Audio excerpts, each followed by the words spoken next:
Assalamualaikum warahmatullahi wabarakatuh. Teman-teman semuanya, hari ini kita akan membahas materi tentang katrol ya. Hari ini kita akan membahas materi tentang katrol. Kalau kemarin kita sudah membahas tentang bidang miring dan tuas, maka hari ini kita akan membahas tentang katrol. Apa sih katrol itu? Katrol itu sebenarnya adalah pesawat sederhana ya, termasuk jenis pesawat sederhana ya, pesawat sederhana yang dia terdiri dari yang berbentuk roda ya, yang berbentuk roda gitu ya, bentuknya itu roda yang biasanya dihubungkan dengan tali ya, dihubungkan dengan tali di sekelilingnya, dihubungkan dengan tali di sekelilingnya, dimana jika salah satu tali itu ditarik, maka katrol akan berputar pada porosnya ya. Katrol ini sering dipakai untuk menimba air dari bawah ke atas ya, kalau orang-orang zaman dulu. Kalau sekarang mungkin jarang sekali kita temukan sumur ya. Nah, kemudian kalau mungkin kalian sering melihat adalah katrol ini sering dipakai oleh tukang bangunan untuk menaikkan bahan dari bawah ke atas ya, untuk memudahkan memindahkan barang gitu ya.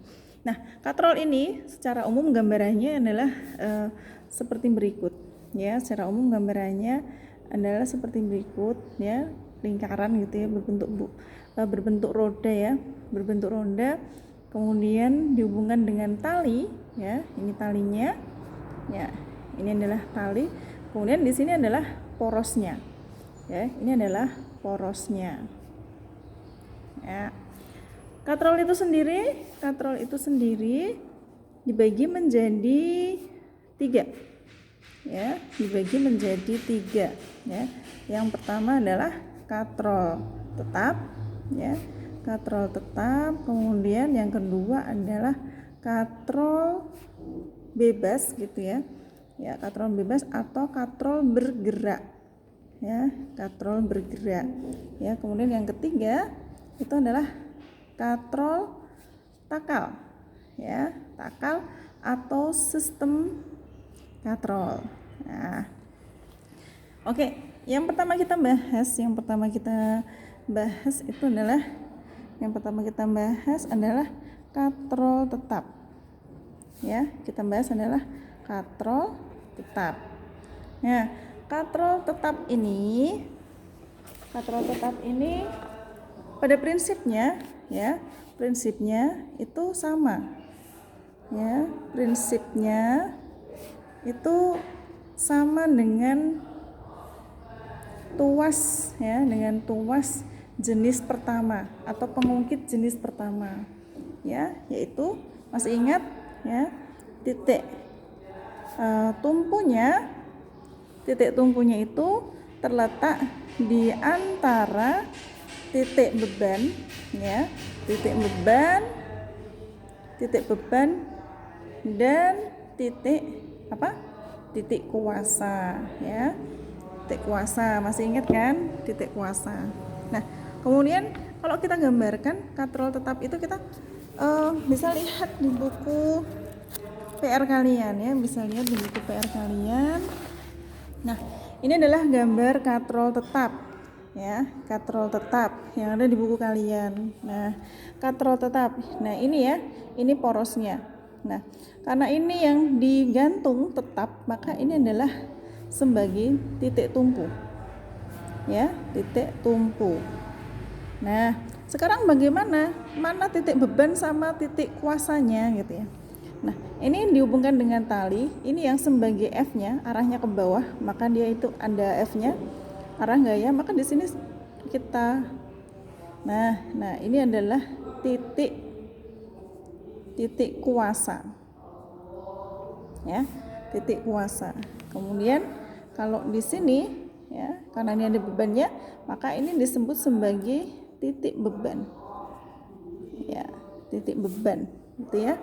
Nah, sehingga kalau kita simbolkan, misalkan ini A, B, C, kita simbolkan A, B, C, maka A titik tumpu, B titik kuasa, C titik beban. Nah, berapakah LK-nya? Lengan kuasanya yang mana? Maka lengan kuasa, ingat, lengan kuasa itu dari titik tumpu ke kuasa. Dari titik tumpu ke titik kuasa. Nah, berarti AB. Nah, ini adalah LK. Garis AB itu adalah LK. Kemudian manakah lengan bebannya? Lengan bebannya maka sama dengan AC.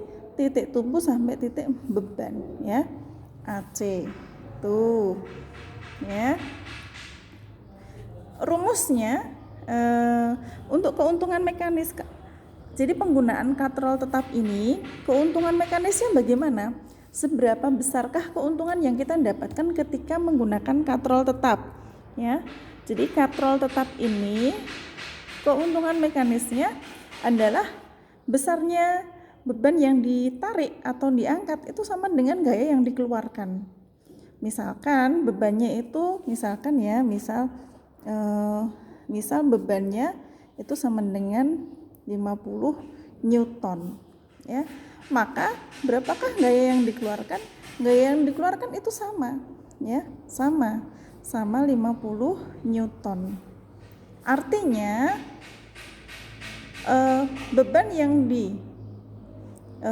yang besarnya itu 50 Newton, gaya yang dikeluarkan 50 Newton, artinya sama. Tetapi kenapa kok bisa disebut sebagai pesawat sederhana? Karena ini mengubah arah gaya, ya. Kalau kita misalkan menarik bebannya secara langsung gitu ya, beban ditarik secara langsung ke atas gitu ya, menggunakan tali ya, ditarik ke atas, itu kan terasa berat. Tapi beda kalau kita menggunakan katrol. Nah, ini kan arah gayanya ke atas nih. Arah gayanya ke atas. Nah, ini kan terasa berat. Nah, maka katrol tetap ini hanya mengubah arah gaya saja. Mengubah arah gayanya sehingga kalau ditarik itu lebih terasa ringan. Padahal sebenarnya beban sama gayanya itu sama besarnya. Cuman karena arah gaya yang berubah sehingga terasa menjadi lebih ringan. Sehingga keuntungan mekanisnya, ya, katrol tetap itu sama dengan M, keuntungan mekanis sama dengan W, beban, ya, beban per F gaya itu sama dengan 1, ya. Jadi kalau di sini bisa dikatakan katrol tetap tidak memiliki keuntungan mekanik, tetapi katrol tetap memiliki keuntungan arah gaya, ya. Biasanya diterapkan pada menimba air, ya, kemudian pada tiang bendera. Ya, mungkin yang pernah jadi petugas upacara mungkin akan lebih paham, ya. Selanjutnya yang kedua, ya, kita akan bahas tentang katrol bebas. Katrol bebas atau katrol bergerak gitu. Katrol bebas atau katrol bergerak. Kenapa disebut sebagai katrol bebas atau katrol bergerak? Itu karena katrol ini akan bergerak, ya. Katrol ini akan bergerak ketika digunakan, ya. Ketika digunakan dia akan bergerak, ya, bergerak. Nah, contohnya kita bisa lihat di buku PR kalian, ya. Jadi katrol ini memiliki prinsip yang sama dengan tuas, yaitu titik beban terletak di antara titik tumpu dan titik kuasa. Maksudnya bagaimana sih? Nah, kita lihat gambarnya ini ya, teman-teman, ya. Nah, ini adalah misalkan ditaruh di dinding atau sebagainya, ya.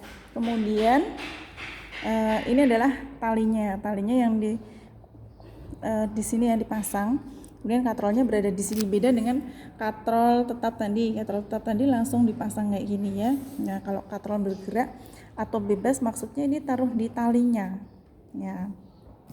Nah, manakah titik tumpu, titik kuasa dan titik bebannya? Ya, kita lihat untuk F-nya gayanya di sini, ya.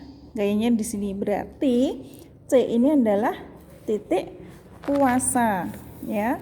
Titik kuasa, ya. Kemudian ini ada W-nya, bebannya itu di sini.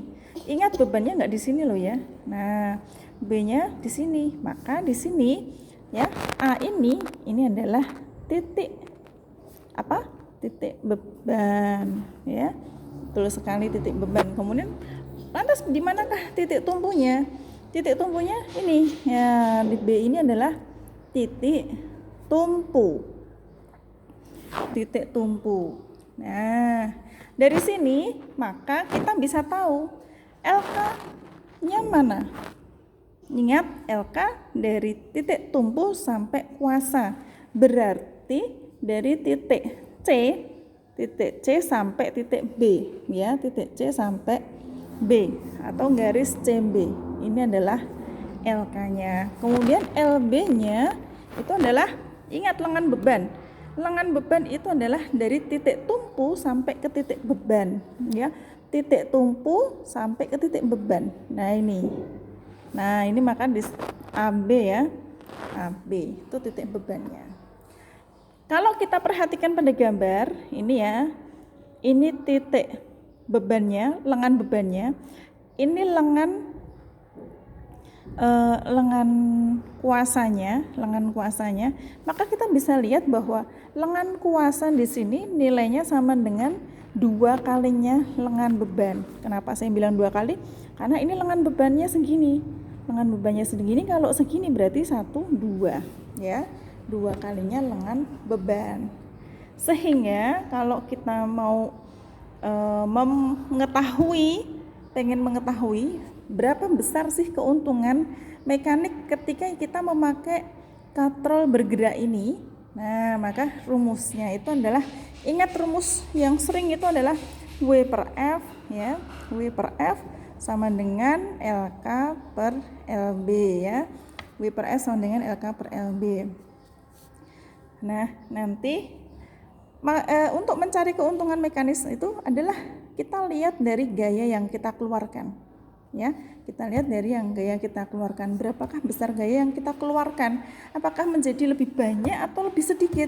Kalau lebih sedikit itu berarti alat ini sangat memudahkan sekali. Tapi kalau gaya yang kita berikan kok ternyata lebih besar, itu berarti alat itu bukan termasuk pesawat sederhana, karena malah membuat kita perkoso gitu, ya. Nah, jadi kalau kita lihat di sini, kita lihat di buku, F kali LK sama dengan W kali LB, ya. Dapatnya dari mana? Dari perkalian silang, ya, dari perkalian silang, ya. Kalau di perkalian silang kayak gini, W kali LB sama dengan F kali LK. Nah, ini, ya. Nih. Nah, kemudian kalau kita mencari, ingat kalau tadi kita mau mencari keuntungan mekanis, maka kita harus lihat gayanya. Maka F sama dengan LB kali W dibagi LK. Nah, seperti ini, LB per LK kali W sama aja, ya. Kemudian sehingga ingat LK-nya tadi sama dengan 2 kali LB. Maka LK yang ada di sini bisa kita ganti menjadi 2 LB, ya. Bisa kita ganti menjadi 2 LB, sehingga F sama dengan LB per 2 LB kali W. LB, ya, bisa kita coret, kita anggap atas itu 1, ya, maka F sama dengan setengah W. Nah, maksudnya apa setengah W itu? Maksudnya kalau misalkan bebannya yang diangkat ini, adalah 100 gitu, ya. Misalkan ini bebannya itu 100 gitu, ya. W-nya sama dengan 100 Newton. Nah, karena F-nya itu sama dengan setengahnya W, maka kalau kita pakai katrol ini bergerak, maka gaya yang kita keluarkan itu hanya 100 bagi 2, hanya 50 Newton, separuhnya saja. Ini contoh simpelnya kalau teman-teman itu mau mengangkat temanmu bobotnya misalkan 60 kilo, berat banget, ya. Ya, angkat aja pakai katrol ini. Kita nanti serasa mengangkat benda yang bebannya hanya 30 kilo, ya. Ingat kalau kilo itu sama dengan kalau jadikan Newton dikali 10, artinya kalau bebannya itu, masanya itu 60 kilo, itu sama dengan 600 Newton, ya. Ingat, jadi mudah sekali kan, jadi tenaga yang dipakai hanya separuhnya saja, ya. Maka rumusnya keuntungan mekanik katrol bergerak itu atau katrol bebas itu adalah M sama dengan W per F sama dengan 2 ya, atau M sama dengan W per F sama dengan M dibagi setengah W bagi sama dengan 2, atau kita tulis sederhananya KM-nya keuntungan mekanisnya sama dengan W per F sama dengan 2 ya, keuntungan mekanisnya ini ya. Contohnya adalah penerapan itu alat pengangkat peti kemas di pelabuhan ya, itu rata-rata biasanya pakai katrol bergerak tuh. Kemudian lanjut yang ketiga itu adalah katrol takal atau sistem katrol gitu ya. Jadi katrol takal atau sistem katrol bentuknya seperti yang kita lihat di buku PR kalian itu ya, seperti ini ya. Jadi apa sih sebenarnya katrol takal atau sistem katrol? Nah, di sini sudah ada dijelaskan bahwa katrol takal adalah katrol majemuk. Majemuk itu berarti lebih dari satu ya, yang terdiri atas katrol tetap dan katrol bergerak ya. Nih katrol tetapnya di sini ya, ini katrol tetapnya, kemudian ini adalah katrol bergeraknya ya, katrol bergeraknya.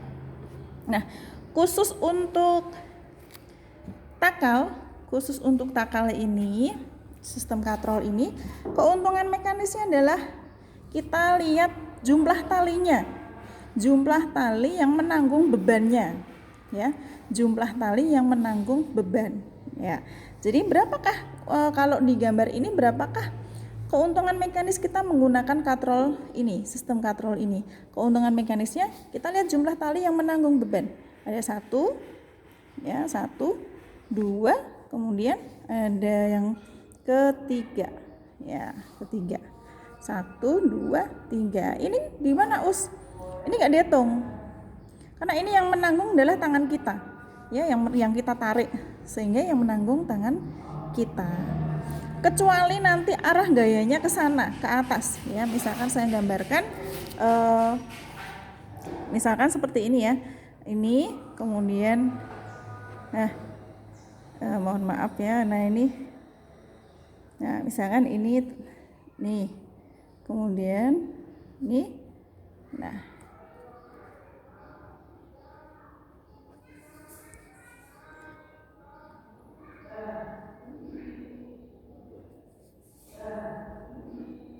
ya. Gambarnya hampir seperti tadi gitu ya, ini bebannya. Nah misalkan ini adalah arahnya ke atas, F-nya itu ke atas.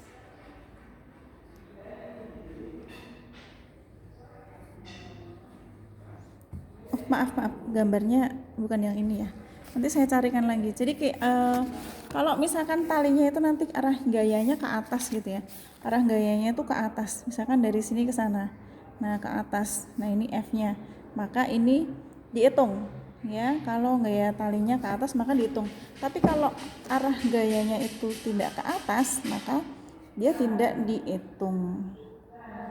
Nah, gitu ya teman-teman. Jadi katrol itu banyak sekali, pada prinsipnya seperti itu ya, semoga bisa dipahami.